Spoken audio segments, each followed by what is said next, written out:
अस्सलाम वालेकुम दोस्तों, आज हम आपके साथ शेयर करने जा रहे हैं तिल और मूंगफली के कतली की रेसिपी। इसे तिल की बर्फी भी कहा जाता है। ये कतली बहुत ही ज्यादा टेस्टी बनता है और हेल्दी भी है। आप इस कतली को किसी भी मौसम में बना सकते हैं और कुछ ही दिन में शब बारात भी आने वाली है, तो आप उस मौके पर भी इस कतली को बना सकते हैं। तो फिर चलिए बनाना शुरू करते हैं।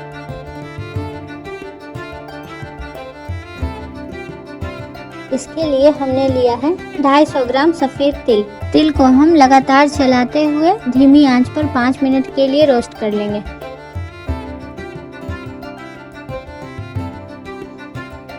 ये देखिए, तिल को हमने 5 मिनट के लिए रोस्ट कर लिया है। अब हम इसे एक प्लेट में निकाल लेंगे। अब इसी कढ़ाई में हम 150 ग्राम मूंगफली को भी रोस्ट कर लेंगे। लगातार चलाते हुए धीमी आंच पे ही रोस्ट कीजिएगा। ये देखिए, मूंगफली भी अच्छी तरह से भुन गया है। अब हम इसे भी एक बर्तन में निकाल लेंगे और जब ये ठंडा हो जाएगा तब इसका छिलका निकाल लेंगे। अब हम भुने हुए तिल को ग्राइंडर में डालेंगे और दरदरा सा पीस लेंगे।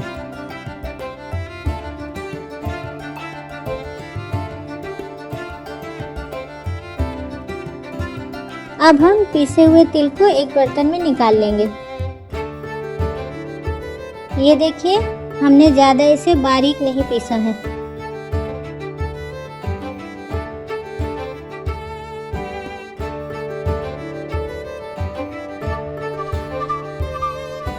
हमने मूंगफली का छिलका निकाल लिया है। अब इसे भी ग्राइंडर में डालकर दरदरा सा पीस लेंगे। ना बहुत ज़्यादा बारीक पीसना है और ना ही ज़्यादा मोटा।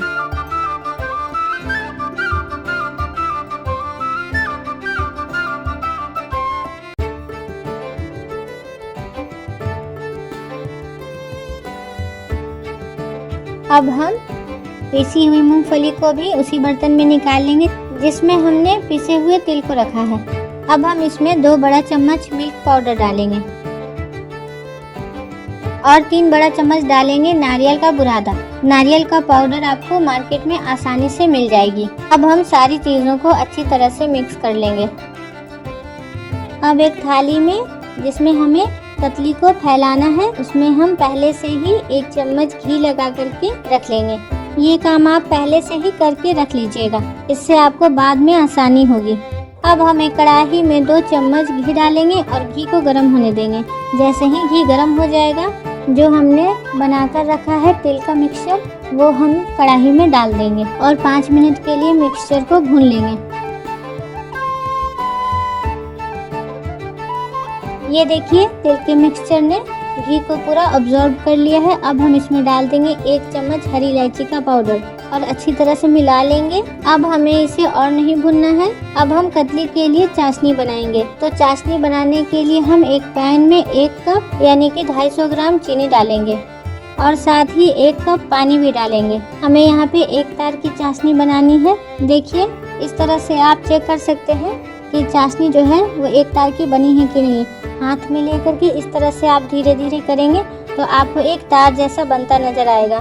अगर 1 तार नहीं बन रहा है तो थोड़ी देर और चीनी को पकने देंगे और अगर 1 तार बनने लगा है तो हमें बस इतना ही पकाना है। हमारी चाशनी जो है वो परफेक्ट बन गई है और कढ़ाई को फिर से चूल्हे पर चढ़ा लेंगे। आंच धीमी ही रखेंगे और चाशनी को थोड़ा थोड़ा करके कढ़ाई में डालते जाएंगे और चलाते जाएंगे। एक बार में ही सारी चाशनी नहीं डालेंगे। चाशनी डाल करके अच्छी तरह से मिलाते जाएंगे जिससे एक भी गांठ ना रहे।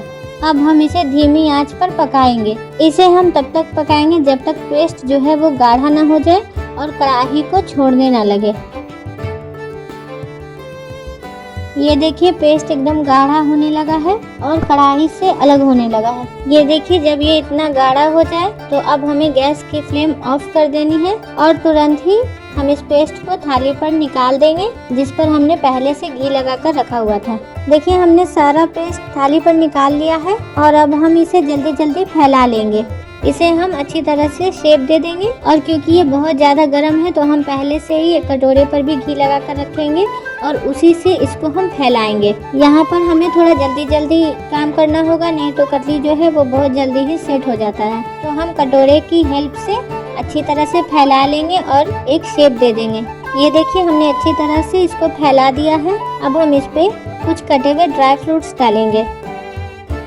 हमने यहाँ पर कटा हुआ काजू, बादाम और पिस्ता डाला है।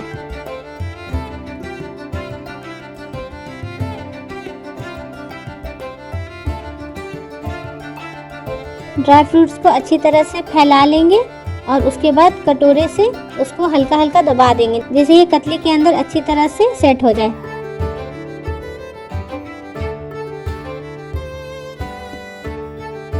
अब हम एक छुरी से इसमें कट लगा लेंगे। हमने इसे बर्फी की शेप में कट किया है। हमें इसी टाइम पर छुरी से कट लगाना होगा, नहीं तो जब ये सेट हो जाएगा तो फिर कटेगा नहीं।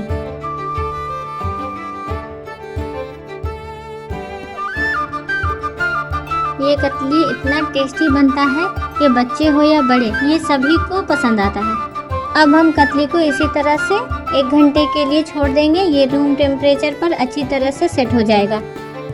ये देखिए 1 घंटा हो गया है और कतली भी अच्छी तरह से सेट हो गई है। अब हमने जहाँ पर पहले कट लगाया था वहाँ पर एक बार फिर से कट लगा लेंगे, जिससे सारी कतली जो है वो अलग अलग हो जाएगी। अगर मेरी रेसिपी अच्छी लगी हो तो वीडियो को लाइक ज़रूर कर दीजिएगा। तो अब ये खाने के लिए बिल्कुल तैयार है। ये देखिए, आपको तोड़कर दिखाते हैं ये कितनी अच्छी तरह से सेट हो गया है और एकदम परफेक्ट बना है। ना ही ये कतली बहुत ज़्यादा सॉफ्ट बना है और ना ही ज़्यादा हार्ड, एकदम इसी तरह का हमें चाहिए था। आप भी इस रेसिपी को अपने घर में ज़रूर ट्राई कीजिएगा।